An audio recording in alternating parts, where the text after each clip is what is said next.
উত্তর জেলার বাগবাসা থানা এলাকায় এক নাবালিকা ধর্ষণের ঘটনায় অভিযুক্ত তাতন বাগদিকে গ্রেফতার করতে সক্ষম হলো পুলিশ। গঙ্গানগরের কেবিআই ইটভাটাতেই থাকতো এই তাতন।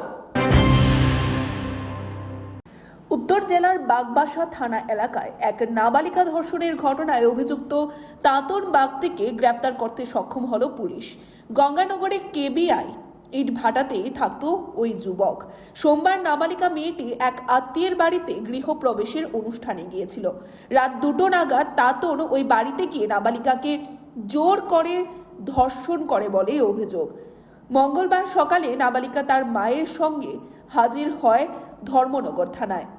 প্রাথমিক চিকিৎসার পর তাদের বাগবাসা থানায় পাঠানো হয়। জেলা পুলিশ সুপার ভানুপদ চক্রবর্তী জানিয়েছেন, নাবালিকা মেয়েটির মেডিকেল করানো হয়েছে। এই ঘটনায় পুলিশ ধর্ষণের দায়ে ভারতীয় দণ্ডবিধির 376, এবি 325 এবং পস্কো আইনের 6 ধারায় মামলা নিয়েছে। পুলিশ তদন্তে জানতে পারে রানীর বাড়ির একটি চা বাগানে লুকিয়ে আছে অভিযুক্ত তাতন। সেখান থেকে তাকে গ্রেফতার করা হয় বলে জানায় police. Bureau report, Tripura news 8।